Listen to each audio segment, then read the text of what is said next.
Hey, Vince McMahon, it's time for this week's Stick to Wrestling podcast. Oh, no, give me a break. Oh, brother.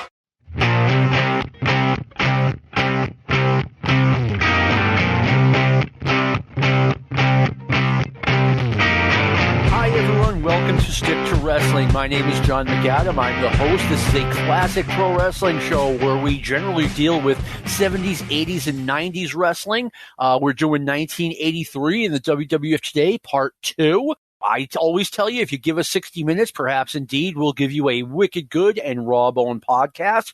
You want to join our Facebook group because you want to be part of the conversation. We took questions from the group about this show, so you want to get in on that. And there's a lot of cool results and conversation going on there anyway. So I encourage you, especially those who have recently just found the Stick to Wrestling podcast, to join the group. You will be a welcome addition. If you want to follow me on Twitter, just put in the words Jon McAdam in the search engine and follow the guy who has the Stick to Wrestling logo as his avatar. I don't always stick to wrestling on Twitter, but I do for the most part. Besides, you love my baseball stuff. I know you do. Oh, one more thing.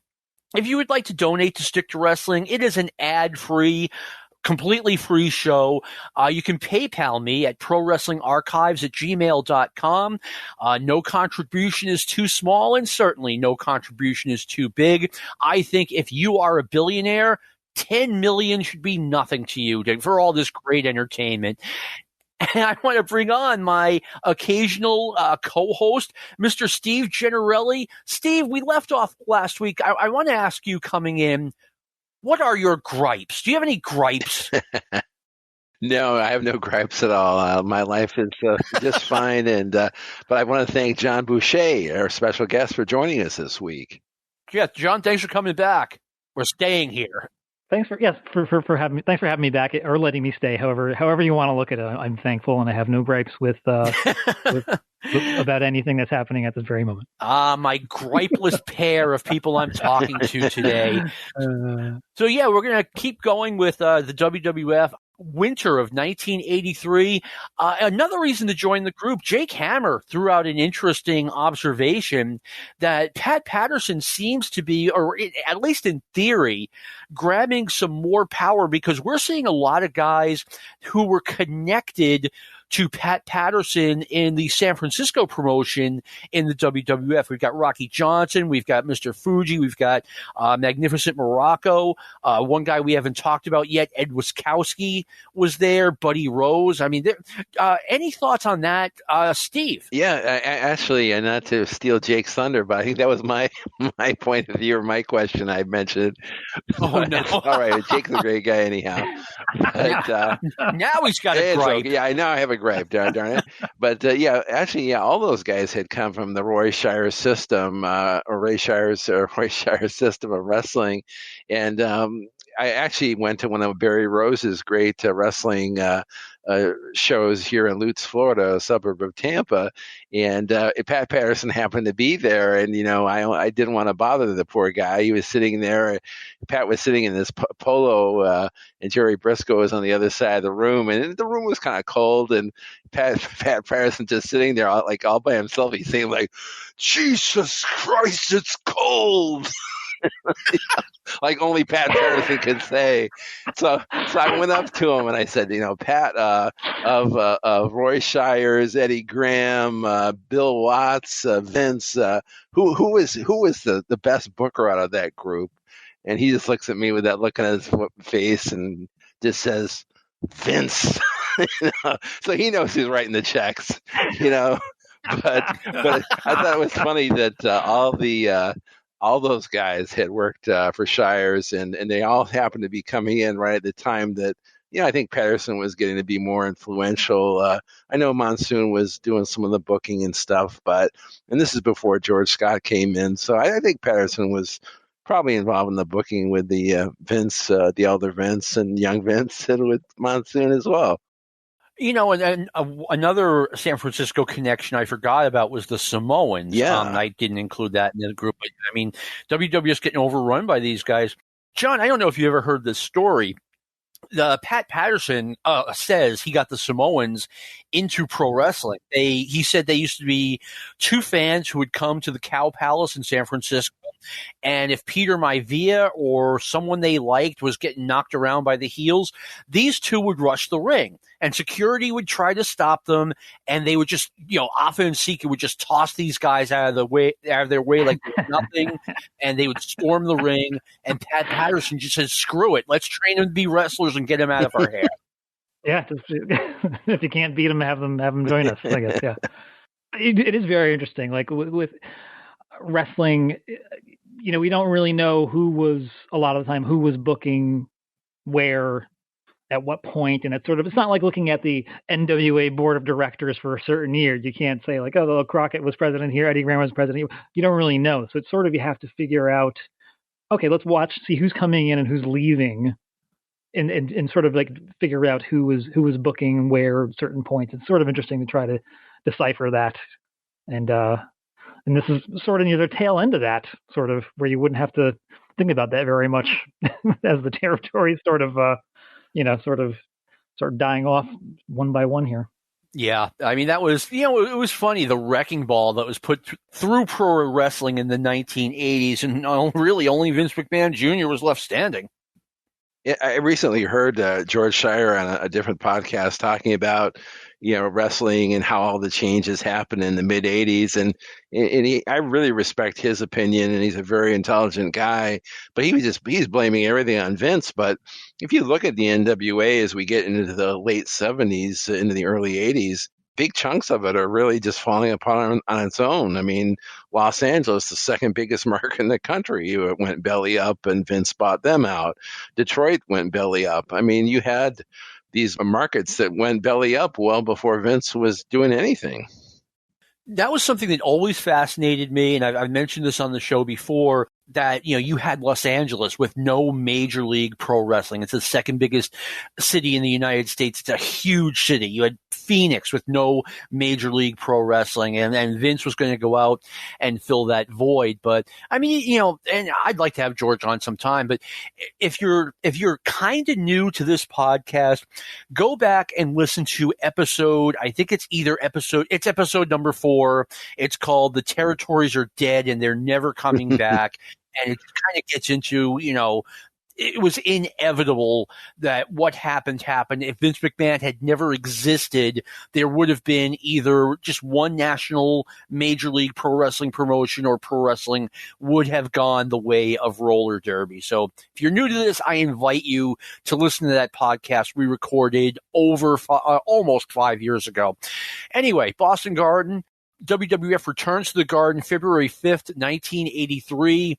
They drew another big house, almost 15,000. I actually made it this time. The main event was Bob Backlund going to a double DQ with Don Morocco. I remember that being a good match.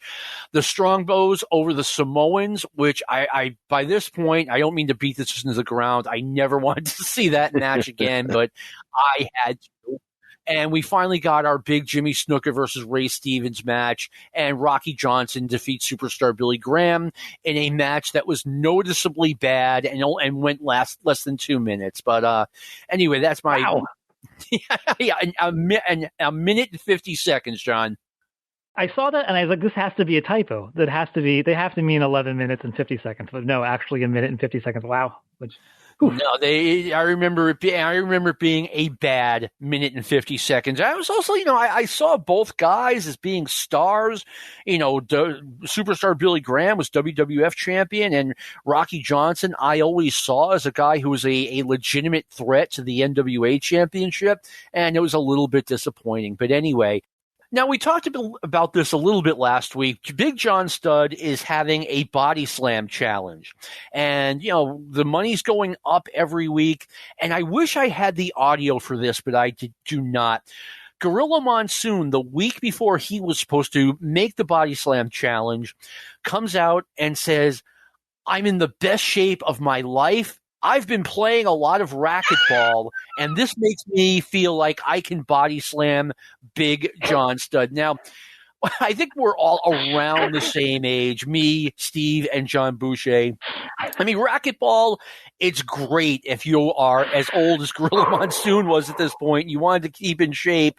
But, I mean, Steve, I wouldn't exactly use racquetball as a means to prepare to pick up Big John Studd and slam him. I think Monsoon just had like an audio slip, and he meant to say handball.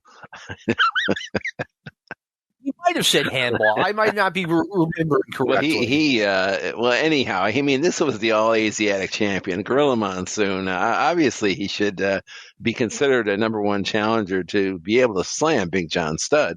I mean, he was clearly, he never announced his retirement nationally, but obviously, he was the retired legend.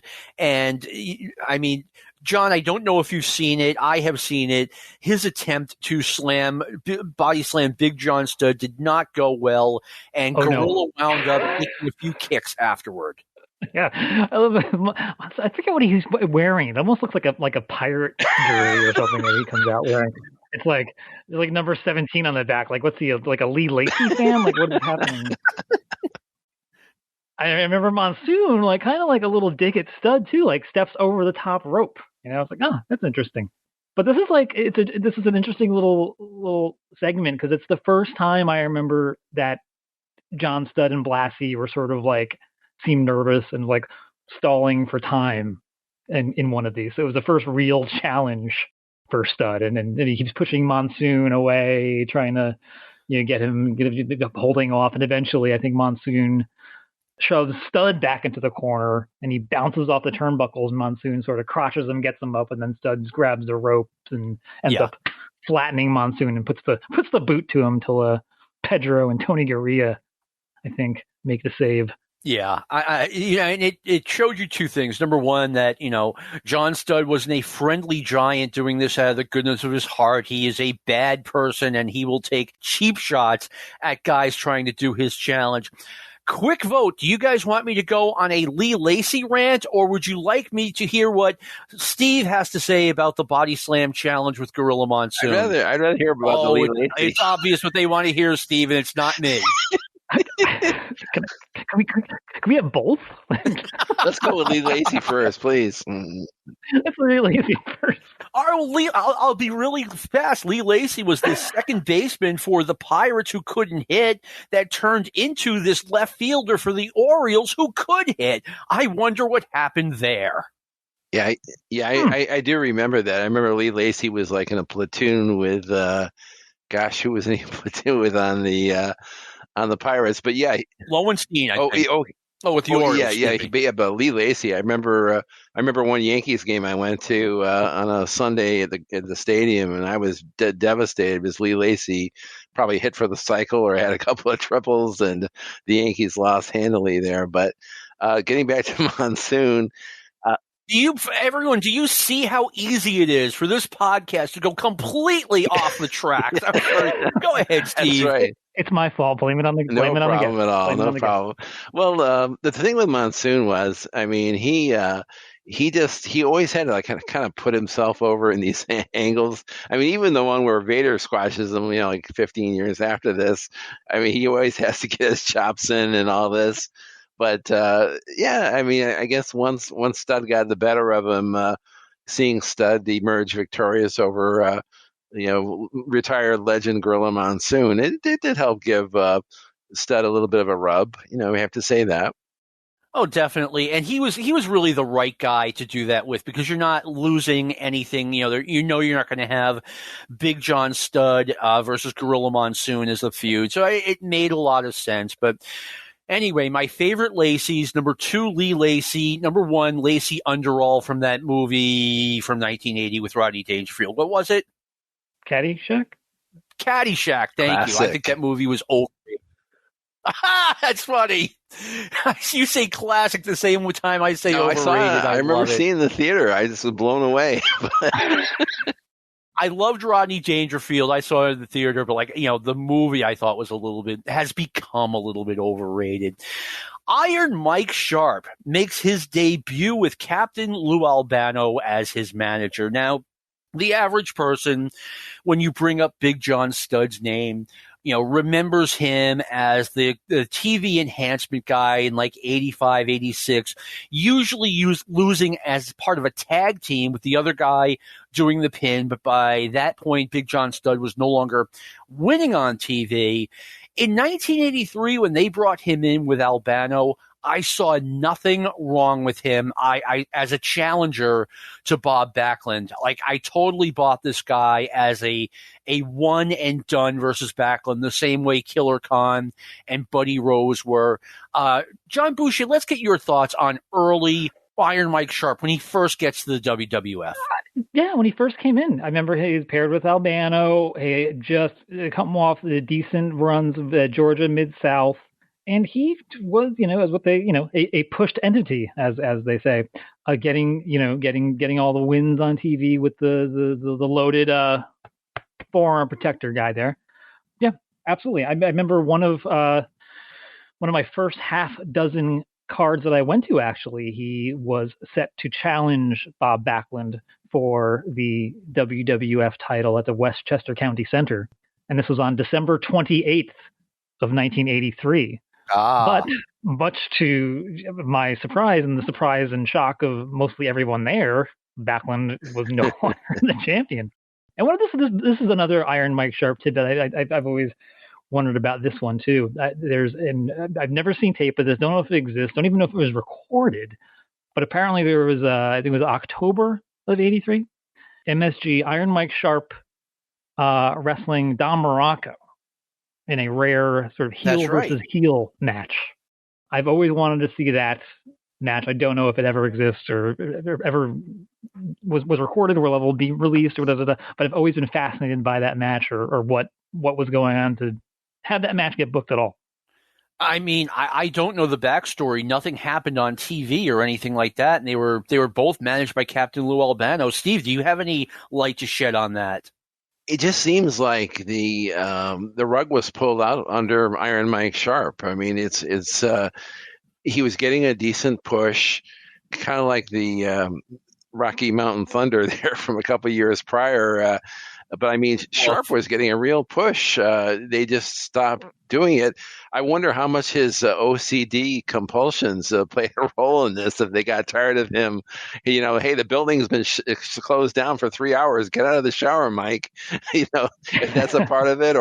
But I did hear a funny story on one of those Dick Slater shoot interviews where he knew full well about Iron Mike Sharpe's cleanliness compulsions. And I guess when they had their big match at the big event in Toronto in '86, right before they go to lock up with each other, Slater blew his nose and his hands and goes to lock up with him. I guess for Mike Sharpe, that was the worst thing that could have ever happened. But I think the office really liked him because they had him back in the promotion perpetually till like the early '90s. I mean, they kept working him, but they just never really wanted to give him a big push. I know he teamed with Hogan in Japan in '83, '84, I believe, but they just didn't want to give him a legitimate push. I don't know what happened. I know he got a title match against Bob Backlund in Philadelphia. So, yeah, Iron Mike Sharpe headlines the Spectrum, but no Boston Garden, no Madison Square Garden. And like I said, I mean, John, he was a big guy. He had Albano. He had the arm brace. I mean, I would have had no problem in 1983, with them advertising Bob Backlund defending against Iron Mike Sharpe in Boston. Especially on like a very the roster here was in need of some good heels, and Sharpe had like great like heel heat on TV with the wimp thing. People with the wimp, it was great. It was great stuff. Like it was, it seemed like he was headed for more than he got. Yeah, and Steve might have brought up a good point that, maybe someone just got turned off by his OCD, but then again, they were happy to bring him back in 1984 and then keep him for a long time. All right, we talked about this a little bit last week. Big John Studd, the Body Slam Challenge. This week on TV, he is scheduled to have Chief Jay Strongbow body slam Big John Studd, but let's hear what actually happened. Now,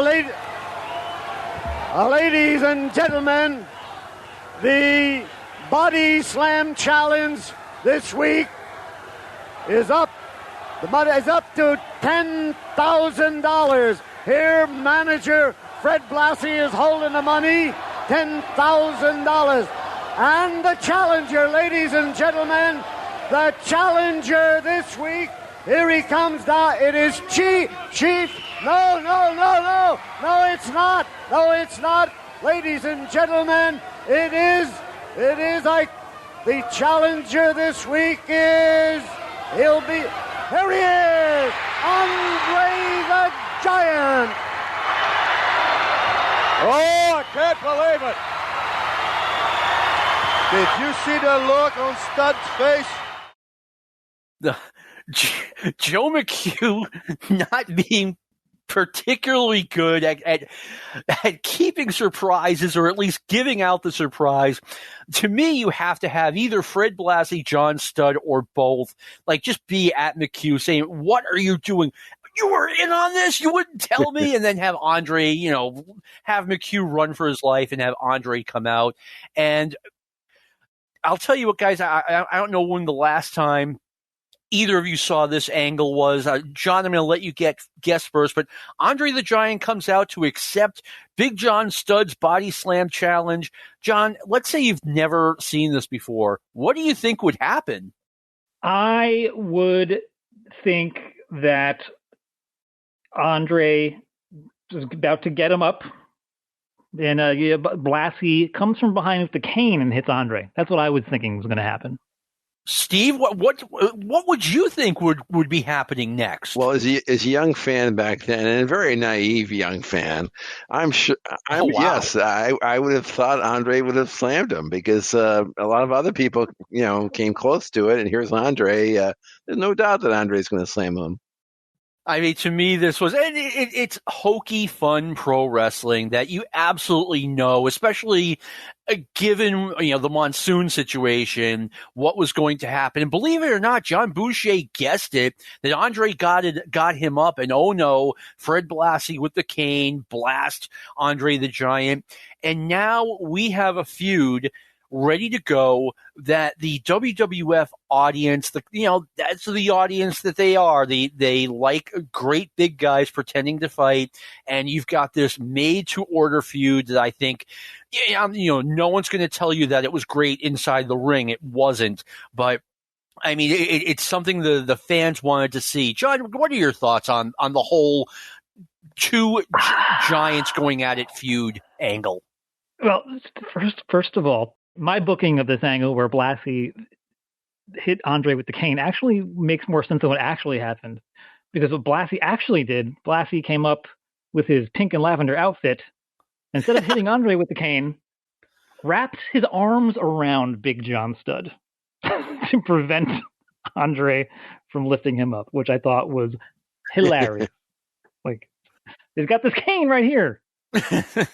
But instead, I'm going to wrap my arms around my charge, Big John Studd. Looks like you need a hug, John. Yeah, I liked this feud initially. I just thought it went on way too long. You mean 3 years is too long? 3 years long. And I think, way too long. And I think Big John Studd really suffered at this point from there not being a lot of other places for him to go away to and come back and sort of like hit the reset on this or refresh it, because it was just after like you said, like we talked about last week, after Backlund and after Andre, then what's left for Studd, and that's sort of, I think, the hole he fell in here. Well, you know what?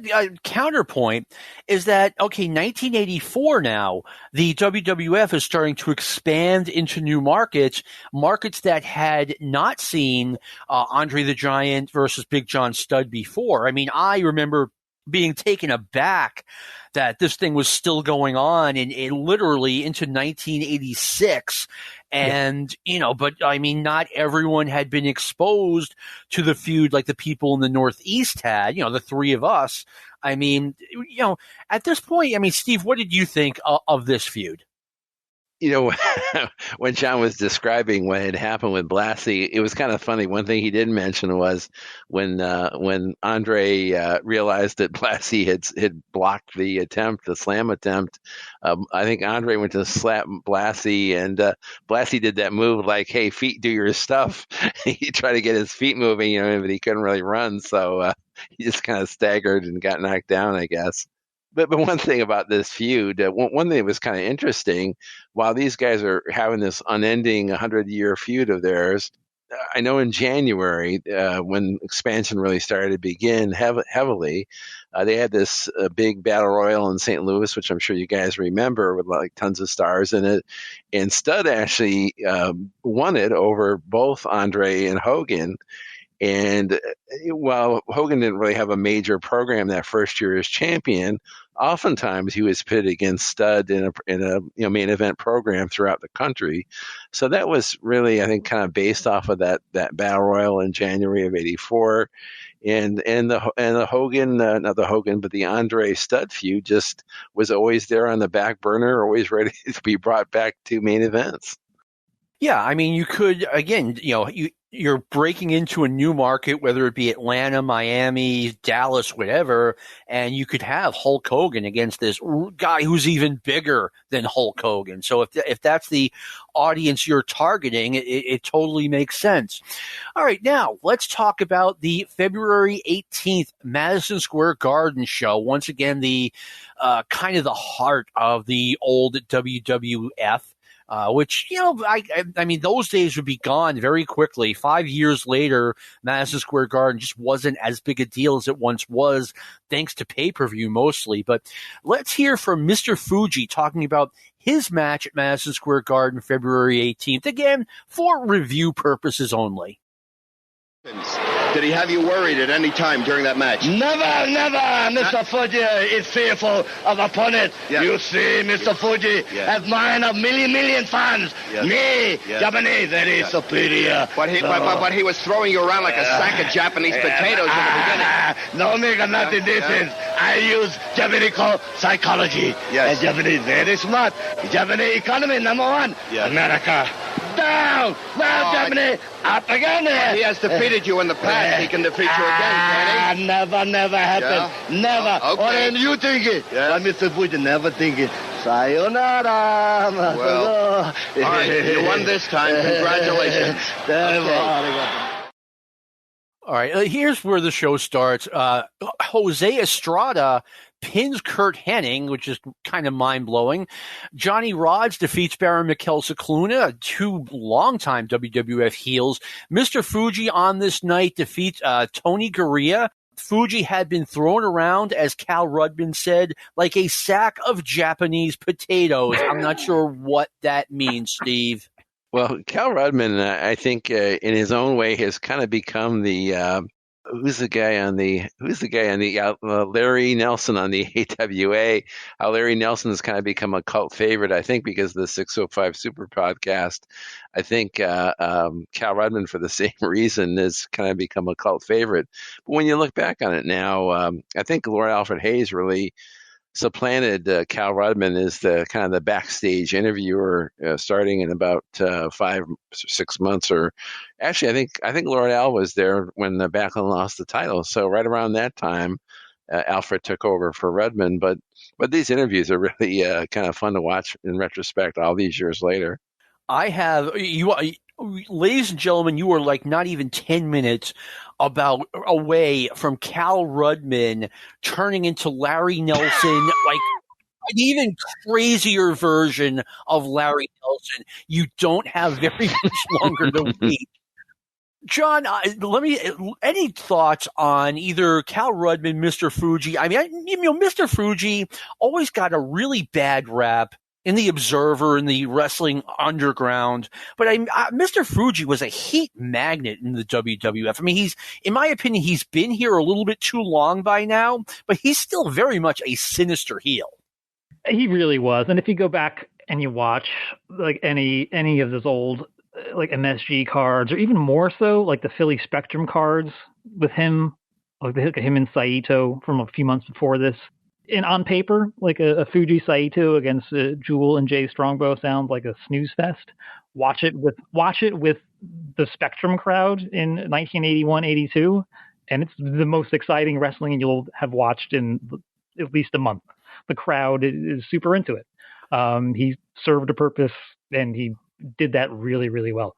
Cal Rudman, I'm a huge fan of Cal Rudman. I love, speaking of the Spectrum stuff, I love listening to Cal Rudman and Dick Graham, just for all their beautiful ineptitude at the announce desk. It's like you pluck some guys off like the set of the 70s, like the Match Game or something, and put them at a wrestling show. It's just great. I love those two. I think they pull them out of Tattletales, maybe. Bert Convey's Tattletales. Like you guys. Yeah. I look at them. I'm like, okay, they're not very good, but they're so enthusiastic to me that you can't help but like Cal Rudman and Dick Graham. I mean, they're doing the announcing, and it's like they have this smile on their faces that they need surgery to pull off. There's nowhere else they'd rather be. But moving on with this show, Big John Studd defeats Jules Strongbow. I'll tell you what, let's hear what Big John Studd had to say after that match. And this huge giant of a man. John Studd, the obvious question. He tried to slam you. What happened? Nothing. He didn't have the power and the strength. I'm 6'10", 364 pounds. I said it before and I'll say it again. I'm too big to be slammed. Can't be pinned. My name is John Studd, and I've got $10,000 off myself and my great manager, Freddie Blassie, to give all these punk wrestlers the incentive and the motivation to step in the ring and try to battle me. John, one question. He was hitting you like this. He was smacking you back with it. Why did you fall back? Was he hurting you? I refuse to answer that question. Okay, now back to Vince at ringside. All right.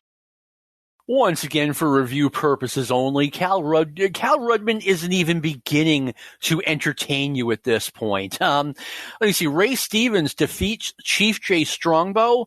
I'll give this one to you, John. If it's 1983, Ray Stevens is wrestling, and he's the least washed up guy in the match, we may have a problem. Oof, yeah, this is oof. This, again, and Strongbow's another guy. Like Jules Strongbow and Jay Strongbow as singles doesn't make a lot of sense. Last week we talked about the Samoans in singles against Backlund as challengers. Just having Jules or Jay Strongbow in singles matches at this point, especially Jay Strongbow against Ray Stevens, doesn't make a lot of sense. No, I mean, I think it makes sense in that you can feed the Strongbows as adversaries or opponents for guys that need wins. I think it makes sense from there. And plus, they're on their way out, but at the same time, it takes everything away from them being, I mean, they're still the tag team champions somehow at this point, and you're kind of putting them in a negative light. Any thoughts on that, Steve? I saw that match. I saw Stevens against Strongbow while preparing for the show here, and all that went through my mind was, the Joe Scarpa from Florida in the 60s or maybe 1970, and of course Stevens was, huge in the 60s in the San Francisco area. I mean, seeing those two guys in their prime go against each other would have been maybe match of the year candidate potentially.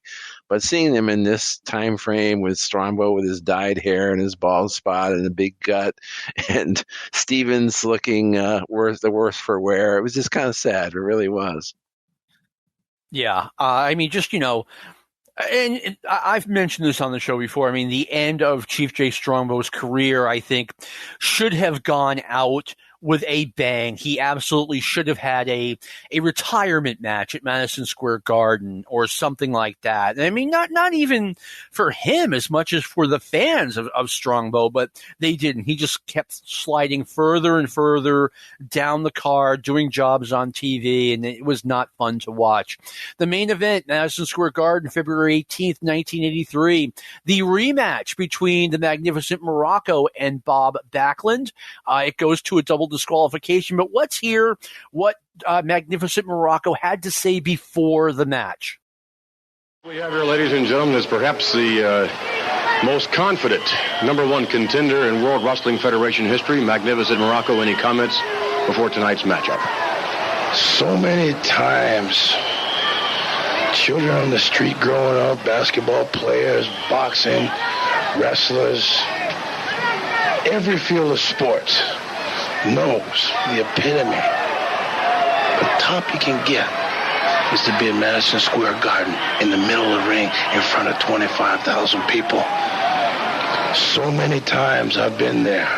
So many times I've heard the hatred. So many times I've heard the screams. I'm so used to it, I feel at home. I feel comfortable right in the middle of a hurricane. Thank you very much, Mr. Morocco, and the best of luck to you tonight. Don Morocco. Okay, we believe in equal time here at the Stick to Wrestling podcast. Let's hear Bob Backlund's pre-match comments before the rematch with the Magnificent Morocco, once again for educational and review purposes. World Wrestling Federation champion Bob Backlund preparing for his matchup with the Magnificent Morocco. You've met many a great opponent in the past, but perhaps none has proven himself any more worthy than Mr. Morocco.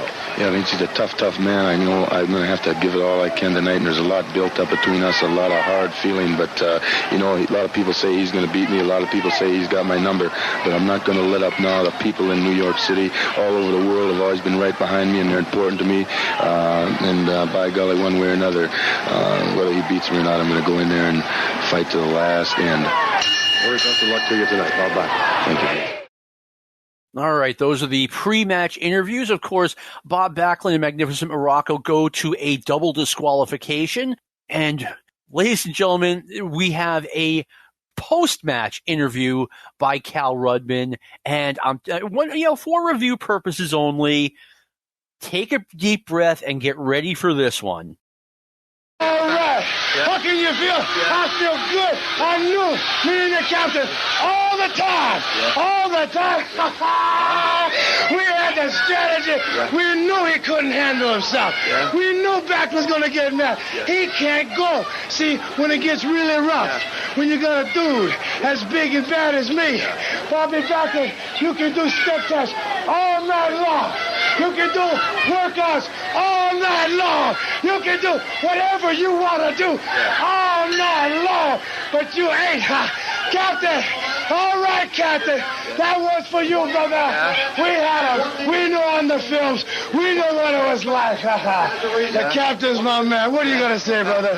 What are you going to say, brother? I got to say that. They got all the big money coming down. Oh, my God. Hey, what's going on?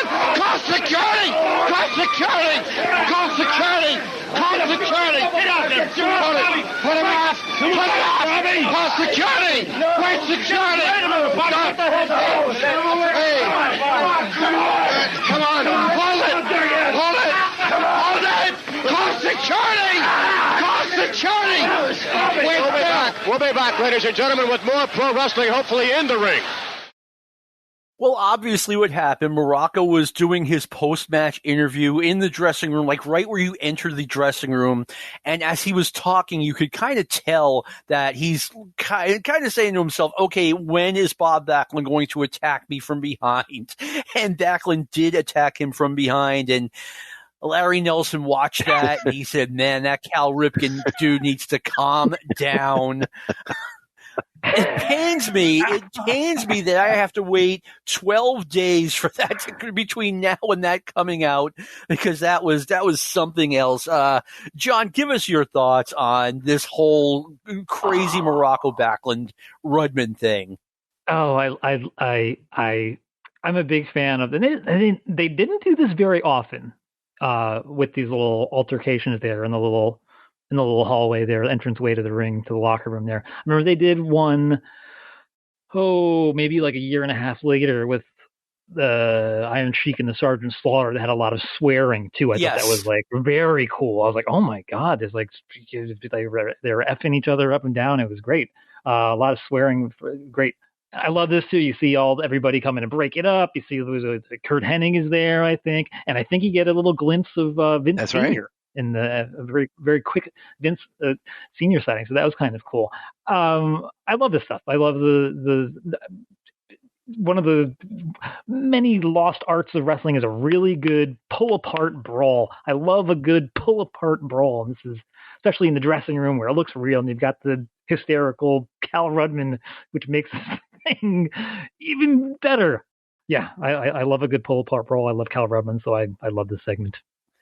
And Cal actually gets involved. He's holding a microphone with one hand, screaming, "Call security," and he is also, with the other hand, attempting to hold back Bob Backlund. Like, thank you for your effort, Cal. I mean, Steve, is there anything you'd like to add to this? Well, it was unbelievably exciting and good. I mean, it happened right at the gorilla position, right behind the curtain, so to speak.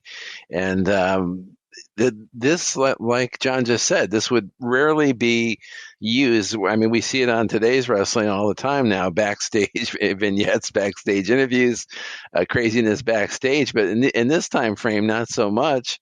I do recall, years later, I think around '86, when the big Hogan-Kamala feud, they had a huge pull apart between Hogan and Kamala backstage with King Curtis, the Wizard, involved. And that was a very effective one, too. Even Vince got involved in that one.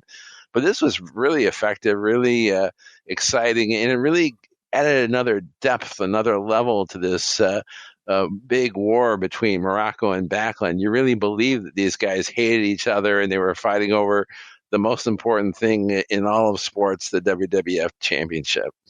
That's actually a really good point that was just made. All right, Rocky Johnson defeats superstar Billy Graham by count out at 3:46. This series was an absolute dud. And then before the Samoans, you see, this is why I complain about the way the WWF handled the tag team champions. I mean, they're being really just sloppy at this point. The match that we're having is Andre the Giant and Jimmy Snuka defeating the Wild Samoans at 12:51. The Samoans haven't even won the championships yet, and you're having them do jobs. Yes, it's to Andre and Snuka, but once again, for review purposes only, let's hear the pre-match comments from both Andre the Giant and Jimmy Snuka. Tonight at Madison Square Garden are calling this one of the most phenomenal tag team combinations of all time. To my right, Superfly Jimmy Snuka teaming up with the one and the only Andre the Giant, the only undefeated superstar in professional wrestling history, teaming up with Superfly Snuka. A comment, please, Jimmy, on your tag team partner. Well, brother, there's only one thing that I just like to mention, that how could you have any doubt with a big man like this, the greatest there is today. Now against, what is it, Sifa and Afa. Tough Samoans. You know that these two gentlemen are from the Samoan Islands. Now from back in the Samoan Islands, brother, them people back there are definitely something else, because they are the wildness as they look. But Sifa and Afa, just remember one thing, brother. Look what I got next to me, my man. Andre, a comment, please. Tonight, there'll be the night of history of wrestling. We're going to do something just like those two Samoans never see in their life before. Thank you very much, and the best of luck to Andre the Giant and Superfly Snuka. Again, I know it's for, Andre the Giant, one of the biggest superstars in the business. And you could say the same thing about Jimmy Snuka. But, I mean, Steve, the Samoans doing jobs before you even put the championships on them is booking I don't agree with. I agree with you, John. I mean, it doesn't make any sense. They haven't even won yet. What stood out to me about this match was just the interview that you just played. Vince is standing there with this look on his face. When Snuka's talking, Vince is looking at him like, I wonder what the little bird is spinning around in this guy's head. And when Andre's talking, Vince is looking at him like, my God, you're going to make me tons of money in the years to come. The future owner of the company, but you could just see the admiration he had for Andre there. But the match was your typical, hey, it's the end of the card, let's go home match, nothing special about it, and kind of disappointing. I did, and you know what we had so many incarnations of Andre and Snuka versus the Samoans moving throughout 1983, but we'll get into that later. John, do you have any comments on, the Andre Snuka Samoans match? Yeah, the only, again, doesn't make any sense as to, from a booking perspective, why, if you're going to team Andre and Snuka together, why against the Samoans? You could have them, have them against anybody else, really any other two heels on your roster, and it would make sense. But not the Samoans doesn't make sense because they don't, for all the reasons you just said. I believe this gave us the iconic photograph that they would use on a program a few months later of Snuka doing the Superfly splash off of Andre's shoulder. So there's that. I guess that's the one good takeaway from this match. Yeah, that is true. They did do that spot at Madison Square Garden, and it is where they got that shot that they used on the cover of the programs with Jimmy Snuka standing on Andre's shoulders, ready to splash onto one of the Samoans, which doesn't seem like the safest thing in the world to do, but that Jimmy was in unsafe stuff, I guess. And they kind of did that spot going around the horn. I remember they did it in Boston, and it got a really nice pop. Rest of the card, Eddie Gilbert pins Charlie Fulton. Salvatore Bellomo pins Swede Hansen. So I guess Swede Hansen's a heel again after being a babyface superstar Billy Graham. And they close out with Pedro Morales pinning Buddy Rose while Buddy is not challenging for the Intercontinental Championship. So we're kind of saying goodbye to Pedro Morales, John. Huh. Yeah. Is this his last MSG card here? I'm not sure if they didn't bring him back. He hung around until like the end of the spring, but it's like we were talking about a little bit, last week with the former champion. It was like he had nowhere to go in the WWF. It felt like. Yeah, it does sort of feel that way. Yeah, I don't know what else to say about Pedro. This is sort of his last hurrah here. It's again, he's a guy too. I would have liked to. You mentioned wishing Strongbow got a nice send off. I sort of feel that same way about Pedro. Even if he didn't have it here, even if we had it in 85 or something, that would have been nice. Yeah, a nice send-off for him at Madison Square Garden, which, I get that's not what the wrestling business is about, but it's not like it's not like it's going to keep people home. But anyway, all right, I thought I found something here. When doing the research for the show, I noticed that the WWF was debuting in Akron, Ohio on February 23rd. And I was like, wait a minute, WCW or World Championship Wrestling / Georgia Championship Wrestling is promoting in Akron. Maybe Vince really did invade one of Ole's cities first, but no, WCW would start promoting in Akron in March. But Steve, it sets up what we knew was coming all along. We've got the two major national promotions. They're going to be fighting it out in Akron, Ohio. Yeah, it's just the beginning of the long battle that would happen until 87, even beyond 87, as far as when WCW bought out the Crockett's and became Ted Turner's WCW against Vince's company. But this is like the very early days. At this point, the WWF is still a member of the NWA. That wouldn't last much longer. But, it's just that Vince wants to be number one. Ole and that company probably are thinking about the same thing for their company. And it's just a matter of who's going to get there first. And I think, history will look back on it as saying Vince had more resources, had maybe a larger talent, a larger TV network. And that's why he eventually won this war. I think by the time this all broke out, the WWF actually had a better product. I mean, we'll talk about it at some point, but Georgia Championship Wrestling, February 1983, it was still a good promotion, but it wasn't going to be for much longer. I mean, John, any thoughts on, really, it sounds strange, but Akron, Ohio may have been the city where the first real shot was fired in the wrestling war. It's weird. You think about a city like Akron, Ohio, and a tag team like the Wild Samoans. Those are like the early shots, and it's super interesting because I think Georgia had been running Columbus, Ohio, since back in 1980. And I'm like, you think, why would Georgia want to run in Columbus, Ohio? And if I'm remembering the story correctly, I think it was Jim Barnett and Bill Watts were in the Georgia office, and they would do one of those things where they would ask fans to send in letters saying, what dream matches do you want to see on TV? And of course, what matches the fans wrote on the envelopes in the back of the postcards didn't matter.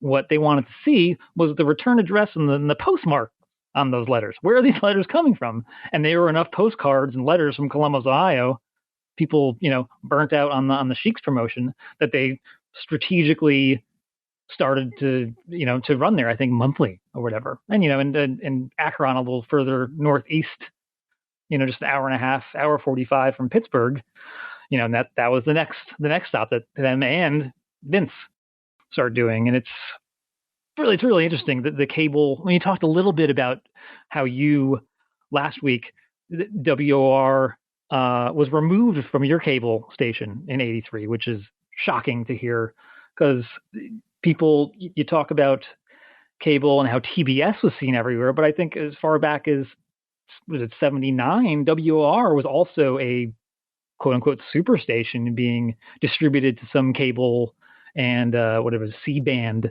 satellite subscribers, along with TBS and WGN. So it wasn't like just people in New York, New Jersey, Connecticut seeing WFTV. It was, people in Akron had access to it as well.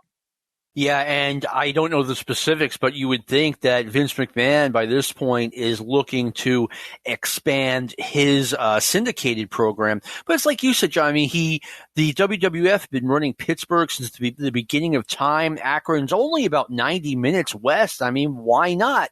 But we'll talk more about that as this show goes on. I want to share a memory the WWF ran in Tingsboro, Massachusetts on February 25th, 1983.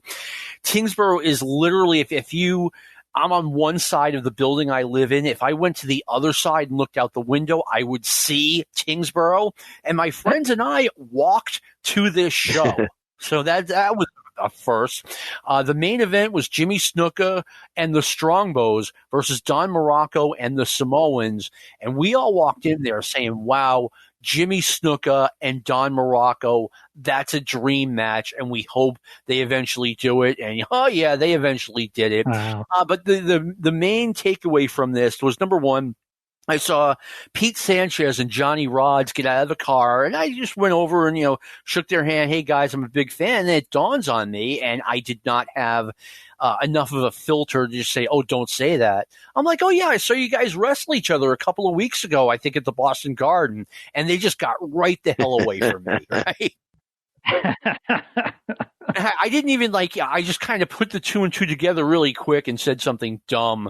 And it's like, okay, these guys were just fighting, but now they're getting out of the car together. And number two, I saw Magnificent Morocco before the show. I've said this before on Stick to Wrestling. If you people, if the audience, if you guys think the wrestlers are big on TV, oh my God, Morocco was bigger than a refrigerator.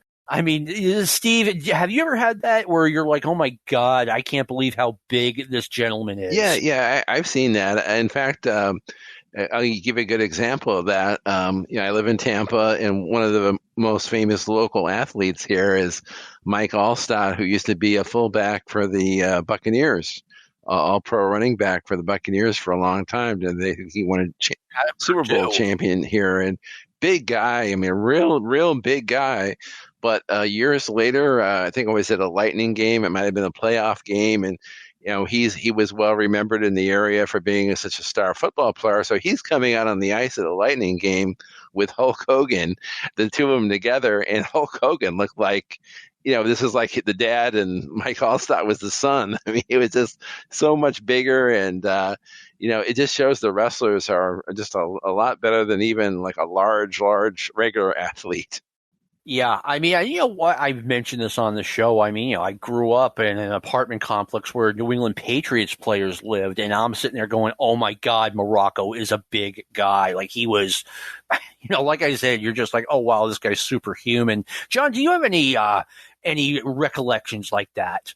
What always, these guys are big. They're wrestlers. They're going to be big, but it's and especially the big ones, the ones they say are big, they're big. Like I remember seeing Big John Studd in public, and he's big. He's big. His name is Big John Studd. He's going to be big. There's no surprise that he is indeed big. But there are other guys. The one that comes, I remember seeing him years later, not when he was wrestling at a convention or something, was WrestleCon things. Ted DiBiase is not a guy you think of as a big guy. I just remember being struck by even, middle-aged Ted DiBiase, how big Ted DiBiase was, who you didn't think of him as a big guy at all, but what a gigantic man he was.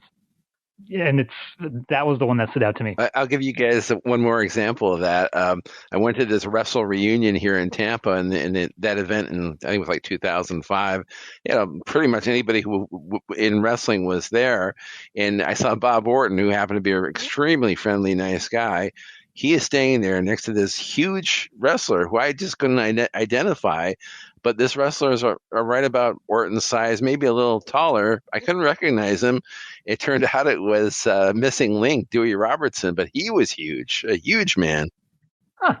I believe it. I mean, you hear things about Stan Lane, for example. Well, Stan, he's a little bit small. Look, you could spend the day working at the mall, and if Stan Lane walked by, you're like, okay, that's the biggest guy I've seen all day. I mean, he is a huge guy, and he's considered small for pro wrestling. But anyway, a big development in the World Wrestling Federation happens on March 6th and March 7th of 1983. And I'm talking, this is a huge development.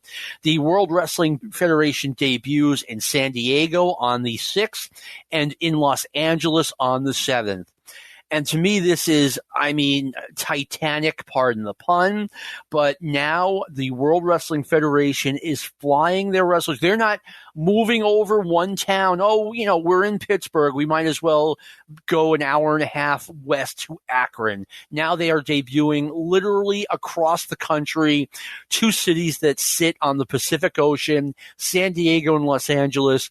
John, if I am another promoter, if I'm Jim Crockett, Bill Watts, Eddie Graham, whoever, I look at that and I say, okay, I think I at least need to have a talk with Vince Sr. and he needs to make me feel better about, okay, if we're flying from New York to Los Angeles, why not stop in Chicago and have a show? Yeah, and it's funny because Mike LaBelle, I think, Mike LaBelle and Vince Sr. always had a good symbiotic relationship, and wrestling from the Olympic was on in New York. I think they even had an actual business entity between their promotions, the Atlantic and Pacific Wrestling Corporation, I think it was called, in the late 70s. But by this time, 82, Vince is at the helm.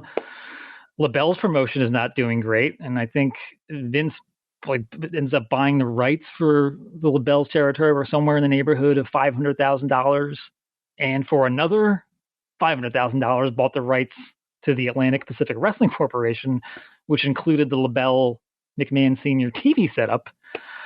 I think McMahon wanted to go even a step further because LaBelle, the LA never had a consistent English-speaking station for her show. So McMahon comes in and offers one of the LA stations, it was a KHG, I want to say, $2,500 a week to broadcast a show, something like $130,000 a year. So he ends up spending more expanding into Los Angeles than he spent actually buying the promotion from his father, which is another one of the reasons why this is such an important part of this story, Yeah, I agree with you. And I mean, Steve, Steve, you could make the argument, or if I'm Vince McMahon Jr., I'm like, hey, I've bought out this promotion. Basically, there's no wrestling in this territory.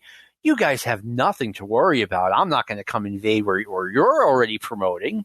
Well, Vince did a great thing for his company, and he took the formula that worked for his dad and expanded it nationwide over time. This is the beginning of what we're talking about here. But from the standpoint of us fans, as whether you're a hardcore fan or even more of a casual fan, I think one thing that we kind of forget sometimes. We use Don Morocco as an example. I mean, Don Morocco here in '83 is still at his peak, still very, very effective in everything he's doing, the wrestling, the interviews, the work rate. But now you're adding this crazy schedule to the mix.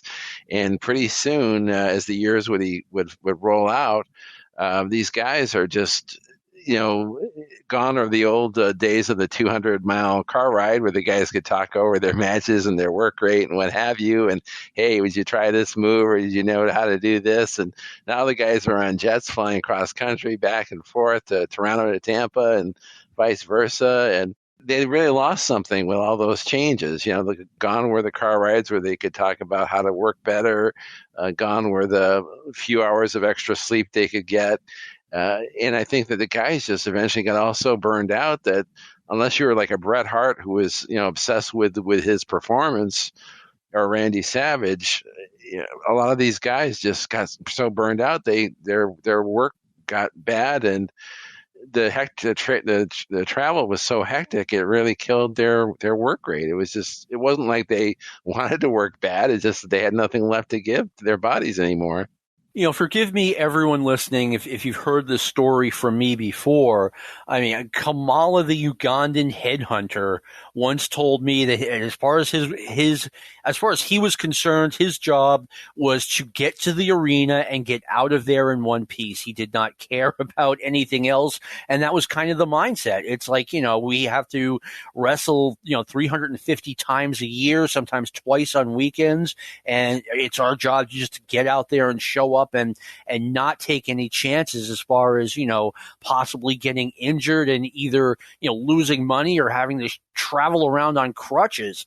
All right. And the next development, we have the Strongbows finally lose the tag team titles to the Samoans. I mean, I don't mean to harp on this. I know we've talked about this before, John. To me, it felt like when the Strongbows finally lost the championship, it's like that old pet that you have that you finally just have to bring to the vet. It was that bad. I remember the TV match too, and it was that same vibe on TV. I remember Jules being very heartbroken after the match, and Jay Strongbow going over, sort of consoling him, right? And it was very sad and somber for the Strongbow brothers, and Jules would be gone right after this too. I think, where do you go? Portland after this, maybe? I don't even know exactly where he went right after. I know he was in World Class Championship Wrestling before, and I was just like, oh, why are they bringing him in?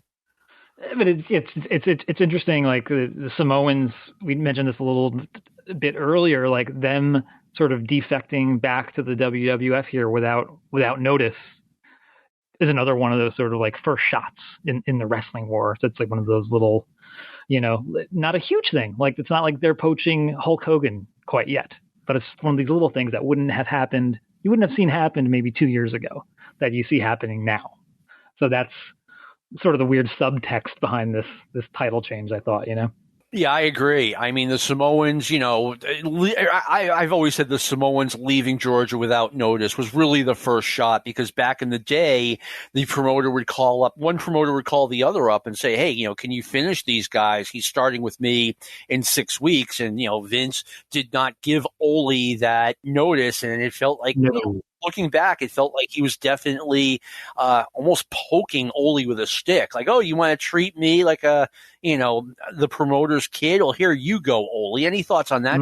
Yeah, it just there was never. I was going to say there was never any cooperation or any desire that these guys would kind of peacefully coexist. I mean, there was a point, I guess, when Vince became the majority shareholder of the company, that he did offer Ole a lifetime job to stay, and we know what the answer to that was. But at this point, it's just such a fight, and two companies trying to struggle to gain position over the other, and at this point, you really don't know who's going to win. But maybe if you know enough, you know who's going to win. Yeah, I mean, if you've watched WWF wrestling, at all, I mean, you knew exactly the tag team situation was so predictable, and yet I say that. And this title change was the last really predictable one. They kind of got out of that pattern in 1983, and we'll talk about that fall of 1983 when that comes around. All right, the World Wrestling Federation returns to Madison Square Garden March 20th, 1983, and we have some audio of that. Once again, any audio you hear here on Stick to Wrestling is for review purposes only. All right, let's hear from superstar Billy Graham at Madison Square Garden, March 20th, 1983. Let's go back to a post-match interview with Mel Phillips and superstar Billy Graham. I'm standing here with superstar Billy Graham along with his manager, the Grand Wizard of Wrestling. And Billy, the question that stands out in my mind is that it looks as though you might have been defeated by Strongbow in that match had it not been for that controversial chop that you used. What match were you watching, Mel Phillips? The man is not even sweating. This was a warm-up. This was like taking candy from a baby. Do they realize the power of being a martial arts champion? Do they realize the power of being a martial arts champion? I'm saying right now, right here, live on television, superstar Billy Graham wants better competition, wants stronger competition. Somebody that when I give him the superstar chop, the people will fall out of their seats. Drop dead. You want to see the superstar back here? We want better competition. Ladies and gentlemen, let's return. Superstar Billy Graham asking for more competition. Okay, it was a post-match interview. My apologies. Let's talk about a little bit about the March 20th show. Mac Rivera pins Baron Mikel Cicluna in the opener. That is an upset. Swede Hansen is still a heel. He pins Pete Sanchez. Tony Gurria defeats Johnny Rodz. Then we have superstar Billy Graham pinning Jules Strongbow, and that was the post-match interview with Mel Phillips. And Steve, I have to kind of think, and this is just me theorizing out there, that after Cal Rudman's performance the previous month, he may have been asked to stay home. And which is funny considering what the WWF would eventually turn into. Yeah, I guess they were trying to maybe give the very popular independent contractor Mel Phillips an audition here. But maybe this is the time that they realized, and I think it was Sergeant Slaughter who suggested to Vince that Lord Alfred Hayes was available and to bring him in as a color guy. And he became that kind of backstage interviewer and did that well before he kind of transitioned to becoming the house show announcer along with Monsoon and some of the other guys they used. Yeah, I just can't help but think that, Vince McMahon put his foot down and sent Cal Rudman home and kicked him out in favor of Mel Phillips. I like the way you use that, put his foot down for Mel Phillips. That's very interesting. Pure coincidence, I assure you. Thank God. Okay. John, any thoughts on, that interview we just had? This is our first mention of the Grand Wizard on this episode. Yeah, really? Which I don't know where he's been.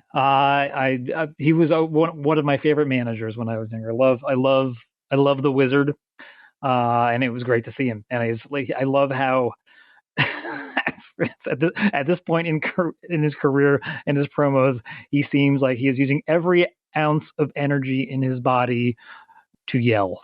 It seems like it's seeping every last bit of energy he has during these promos, and it's great. He was managing superstar Billy Graham. Who was kind of on his way, not really on his way out, but had peaked. Was managing Playboy Buddy Rose, who was on his way out. And summer '83, Steve was Grand Wizard. Who would he manage next? Do you remember? Sergeant Slaughter. Sergeant Slaughter, and then Mass Superstar after that. Thank you. Kind of my brain went out for a second, but I think it's kind of back. But anyway, Salvatore Bellomo fights Ray Stevens to a double countout. Kind of a nice non-loss for Salvatore Bellomo. And then we have Bob Backlund finally getting out of his feud with Don Morocco after beating him in a Texas death match. I'll start with you, John. I don't know if either of you have seen this match. In my opinion, it's not very good. Yeah, it's not one of my favorites, Morocco Backlund matches. I believe this is on the old Peacock there. If anybody wants to fire it up and prove us wrong. Growing up, this was the only version of the Texas death match that I knew. So I don't want to comment too much on that aspect of it. But it's not a very for a blow off match. It's not what I had hoped. I'm going to go way, way off the reservation here. Bob Backlund, sometimes he's in the middle of this blood feud and he's got a match where he could do anything he wants, and it's a scientific match, and he did it more than once. He did it in this match. Mm-hmm. And, it just, you want to have some fire. You want to have some, okay, we just had 2 wrestling matches. We had a brawl backstage. Backlund is going to use the, rough tactics on this guy. You know who was like the worst at that, in my opinion? Ricky Steamboat. Mm-hmm. Randy Savage tries to kill him with a ring bell. Jake Roberts DDTs him outside the ring and knocks him out. Morocco hits him in the back with a chair, and Steamboat, it never felt like he really had that fire. It was like, okay, you're supposed to be really mad at this guy and you want to kill him for the thing that he did. And that's the one bad thing I have to say about Ricky Steamboat. He just never had that fire in the matches that involved a feud. And I think he was worse than Backlund, but Backlund was bad, Steve. I'm a big Steamboat fan, but Steamboat just did not have something really threatening, or he didn't have like a move like a DDT or any kind of a move to really scare the heels. I mean, his big finisher was the big crossbody, drop off the top rope, flying body press, what have you. I mean, he was great. I mean, one of the all-time great baby faces, but just didn't have that scary weapon in his arsenal. At least Backlund had the cross-face chicken wing, which was a pretty imposing finisher. And it's funny because Backlund could have that fire on occasion. Like he had the Texas death match with the Patera from a couple of years earlier, and you see it there. And there were numerous times where Backlund on the second or the third match at MSG comes out angry and comes right out of the gate, just like pounding on the guy. He had that in him, and it did come to the surface occasionally. Just didn't come to the surface tonight for whatever reason. No, and he like I said, he'd done it before. I mean, there's a Texas death match out there with he and Bobby Duncombe that just doesn't go anywhere. And like I said, you like Ricky Steamboat. I think the fans, they want the baby face to have that Bruno thing. Like, I've had enough of you. I'm going to kill you now. You can't have it all of the time, but you got to have it some of the time. And I think, it was could be lacking with Backlund and was almost always lacking with Steamboat. Yeah, I mean, Bruno was a great brawler, and guys like Hogan and Orndorff were good at what they did. I think Backlund realized that wasn't his strong suit, that wrestling was, and I think that's why he kept going back to that, giving guys suplexes instead of punch in the mouth. I mean, you know what? That makes sense. I mean, maybe that is what happened. Ric Flair would talk about how he never threw a drop kick because he didn't feel like his drop kick was good enough. But anyway, let's hear from Don Morocco before his match against Bob Backlund at Madison Square Garden. Once again, these are for review and educational purposes only. Wrestling fans, let's go now to a pre-recorded interview with Vince McMahon and the Magnificent One, the Magnificent Morocco. With us now, the Magnificent Morocco, no doubt. The individual has given Bob Backlund more problems than any one pro wrestler to ever meet. The champion here in Madison Square Garden, but this could very well be in the no-holds-barred type of event, more your type of a match. champion versus champion. This time, see, Bob Backlund can't cry. He can't get mad. He can't slap the referee. He can't do nothing silly. All it is now is right down the guts, right down the heart. Who, how long, how much pain, and we're going to do it. Because Backlund can do it. I've been with him for hours, but he's been with me for hours. I think right now he might be a little bit nervous. Seemed to have lost his cool after the last event here in Madison Square Garden. Well, you see, it's not often a world champion is beaten by another champion. It's not often Backlund's beaten. It's not often that he gets the cross-faced chicken wing on somebody and you hear him yell and scream and beg for mercy, you see. But me, I never give up. Thank you for joining us, the Magnificent Morocco. All right, well, we did learn that Don Morocco, Magnificent Morocco, did not win the championship from Bob Backlund, and, well, unfortunately, he never would. The rest of the Madison Square Garden show was Andre the Giant, Rocky Johnson, and Jimmy Snuka beating John Studd, Afa, and Captain Lou Albano. Sika had to be substituted for. Once again, we're seeing a lot of Snuka and Andre against the Samoans. And finally, last match, SD Jones pins Jose Estrada. And then the finisher is a midgets match. I'd be very interested to see how many of the 26,109 people stuck around for that one. But anyway, let's go right to one of the biggest feuds the WWF had in 1983. It was a feud that I wanted to see. It was Don Morocco now defending the Intercontinental Championship against Rocky Johnson. Let's hear the Buddy Rogers corner, or a couple of them, that set this up once again for review purposes only. Heavyweight champion Don Morocco. Ladies and gentlemen, I said some time back that there were three men that I thought were really superb in the wrestling world today. That was Jimmy Snuka, Bob Backlund, and Don Morocco. I will have to say one thing. Whether you like this gentleman or whether you don't, whatever he tells you, it will come true. You know, last Saturday night in Madison Square Garden, Buddy Rogers, was the proudest moment of my professional wrestling career. Because for the first time, two men openly admitted that they hated one another. For the first time, two men openly admitted that they were going to get down.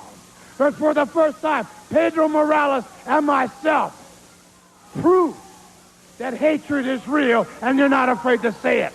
Now, you've seen how many times I've been knocked down. You've seen how many times I was kicked. You've seen how many times I was punched. And you see the results. Because persistence is persistence no matter where you go. And when I turn it on, well, it's not nothing. We're not finished. Let me say one thing. There's one thing I will admit you have, and that's humility. With that, ladies and gentlemen, let's go back to ringside. Okay, guys, Rogers said something that I really liked during that segment. I want to get both of your reactions to this. Buddy Rogers says that, okay, the three best wrestlers in the world are Bob Backlund, Jimmy Snuka, and Magnificent Morocco. To me, that gets both Snuka and Morocco over like crazy because Buddy Rogers kept it to just three names: the world champion, the Intercontinental champion, and Jimmy Snuka. John, your thoughts on that? Agreed. Rogers does a lot of I hate to be disrespectful to the great Buddy Rogers, but there's a lot of nothing happening with him in these interviews. Yes. As much as they're trying to move these things forward, and he's not the best at it. But right here, he's really good at it. And like we may have mentioned, I don't know if it was this week or last week, like you have Snuka and Backlund are, as far as like baby faces, either 1 or 1A, and Morocco is your top heel, and Rocky Johnson, who we're mentioning here, is probably either the number 2 or 3 babyface in the company this time. So this is in this little short segment. This is what these Rogers corners are ideally supposed to be. Like Buddy's gravitas getting over who's there or a new challenger, and he did a great job here. I agree, and he was very specific. Those were my top 3 wrestlers in the world. I mean, Steve, what do you think? Yeah, it was a good endorsement by Buddy Rogers, letting the fans know that these are the top 3, and no one else really isn't in their atmosphere of stardom. Yeah, it felt like he really separated those 3 guys from the pack. I remember, hearing that 40 years ago and it having an effect on me. If he had named 5 or 6 guys, it wouldn't have worked. But, these are the 3 elite talents in the World Wrestling Federation. All right, now for real, we'll hear the Rogers Corner segment that got Johnson and Morocco started, once again for review purposes only. Welcome, ladies and gentlemen. This week, my guest is none other than a very, very popular and a superb wrestler, Rocky Johnson. I would like to say one thing, and that is, if ever a man was looked upon as an uncrowned heavyweight champion, believe me, I believe Rocky is, and anyone listening in, I think will go along with me. Rocky, I know you must have something on your mind in regards to your status in the wrestling world today. That's right, buddy. I sure do. I just want to say this, since I've been here to some of the toughest competition in the world right here, it's just that I feel I don't understand why that I can't seem to get a title match.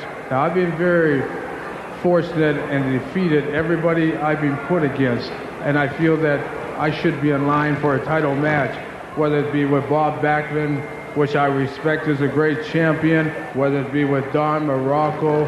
Listen, if I have to, I'll go get a partner and go after the World's Tag Team Championships. I just feel, you know what I'm saying? I just feel that I should have and deserve a title match, buddy. Well, I'll tell you, I will do everything within my power to try to get a shot at one of the titles for you, and I guarantee you I haven't failed Rocky so far, and I will do a job for you, Rock.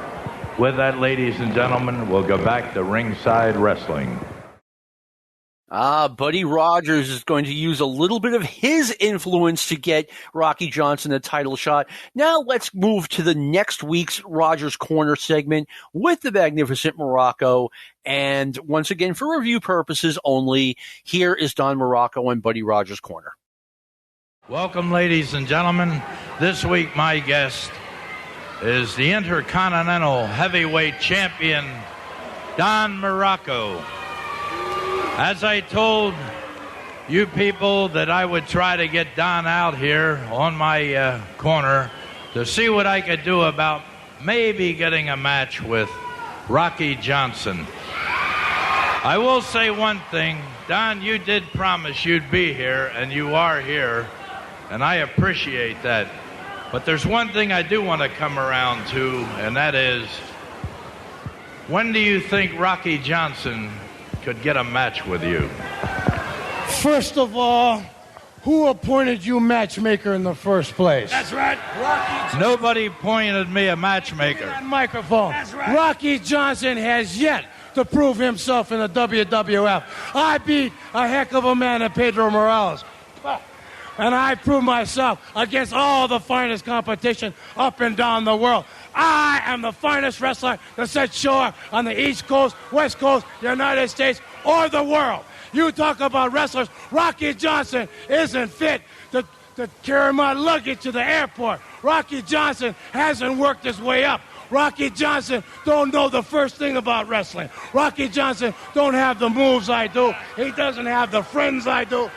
All right, listen, you've been shadow boxing. You've been doing a lot of things. Why don't you come right to the point?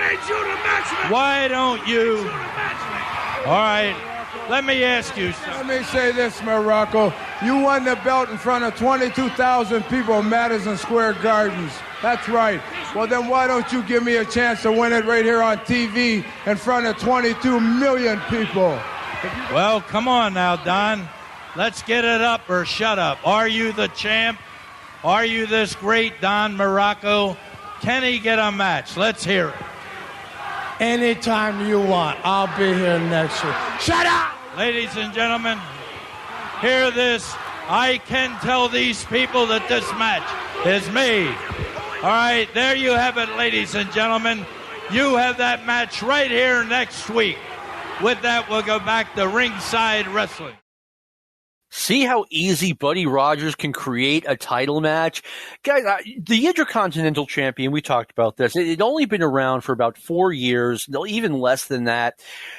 As far as I can remember, there was only one real program for that title before this. It was Greg Valentine challenging Pedro Morales in early 1982 when they did an angle where Greg Valentine suplexed Pedro Morales outside the ring, and they wound up having a taped fist match at Madison Square Garden.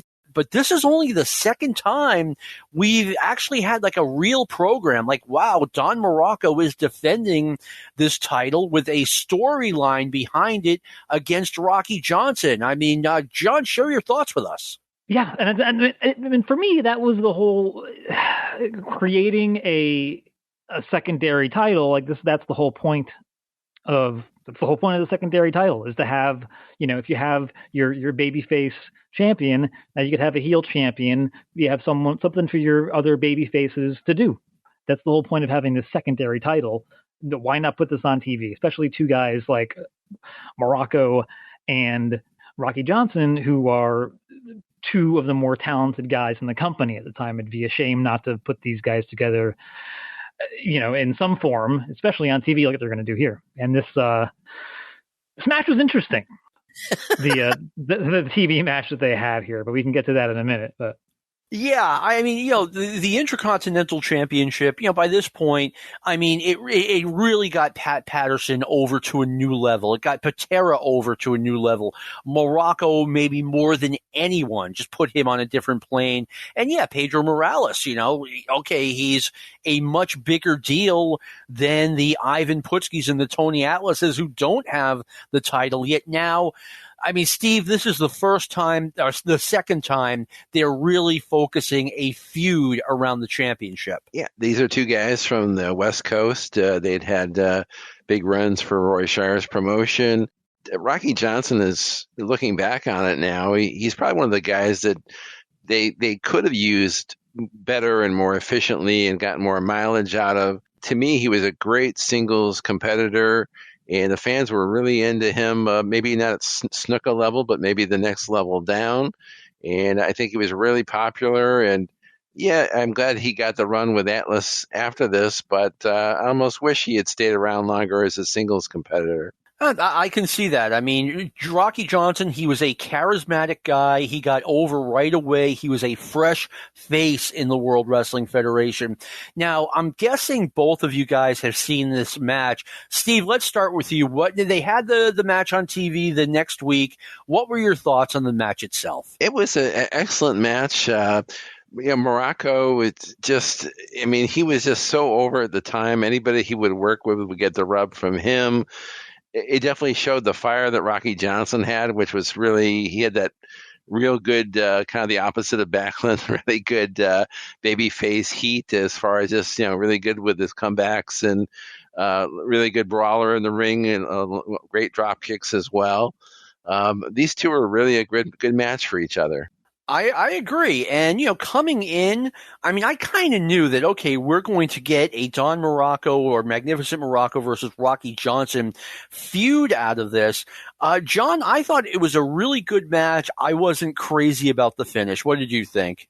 Yeah. Okay. Again, to look at it through 1983 eyes, at this point, this is probably one of the most matches I was looking forward to the most on TV that I had ever seen at this point on WWF TV, at least. Like, I was super excited about this.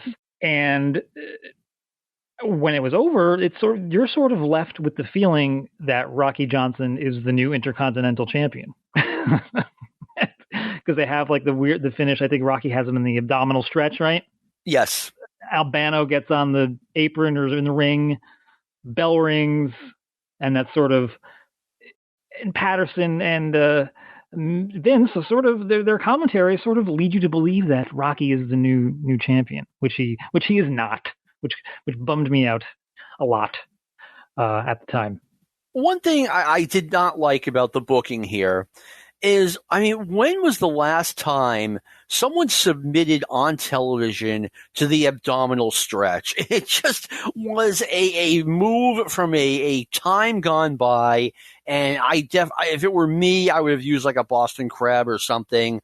But yeah, you were definitely left with the idea that, has the title changed? Albano got in the ring, but he didn't make contact with Rocky Johnson. Yeah. And then the bell rings, and, I kind of knew the finish. Like, okay, it's a cheap DQ, but, let's hear what Rocky Johnson had to say after this match. Ladies and gentlemen, it gives me an extreme pleasure to introduce my next guest, who I rightfully believe that should be called the Intercontinental Heavyweight Champion, and rightfully so, believe me, Rocky, my friend and your friend, Rocky Johnson. Well, thank you, buddy. I just want to say this. I don't want to cry over spilled milk. I appreciate you getting a match for me and everything, but I'll tell you one thing. I feel I should be the champion sitting out here, because when I wrestled Morocco, I definitely heard him say, "I give up." Everybody sitting around that ringside heard him screaming, "I give up, I give up." I feel I should be the champion. I'm not crying over spilled milk, Daddy. That's in the past. I proved to everybody out there that I could beat Don Morocco. And all I want now, buddy, is just one more chance. Well, Rocky, I believe that there isn't a promoter in this world that wouldn't want that match, and I know you got it in you. Thank you, buddy. I don't care where it's at, whether it's at TV, whether it's at Madison Square Garden, or whether it's some small town. I know, and you hear me, and I'm not bragging. It's just that I have a lot of confidence in myself. I know that the man can be beat, because I proved it right on TV when I beat Don Morocco, and everybody around, especially in that ringside mat, heard him say, "I quit." Well, with that, ladies and gentlemen, we'll go back to ringside wrestling. Okay, kind of a nice wrinkle to the story that Rocky Johnson claims that Morocco had actually submitted, but then the referee went and disqualified Morocco for Albano's interference.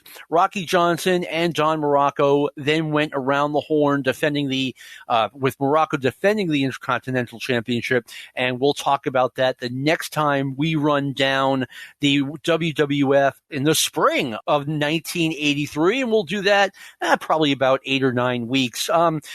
Jon Boucher, I want to thank you. You have been so generous with your time. I'll let everyone know that Jon has been here doing this now for 3 hours and 15 minutes. Jon, thank you so much for 2 excellent episodes of Stick to Wrestling. Thank you guys for having me. I would love to do it again sometime. Steve, awesome. Thank you as well for all the great work you do. Thank you to Lou, too, for his great contributions. Oh, for sure. I mean, I'm glad I had both Steve and Jon on doing this, because, it's something that all three of us grew up watching very carefully. And, we're all going to the arenas and having fun with it. I want to thank everyone for listening. We will be back next week with another episode. I want to thank Brian Last and Arcadian Vanguard for giving me this podium. I want to thank everyone for listening. And of course, I want to thank Lou Kippelman for all the great work he does producing this show, especially when we have audio like we did the last 2 weeks. So thank you, Lou. This has been a production of the Arcadian Vanguard Podcast Network. We'll see you next week. This concludes our podcast day.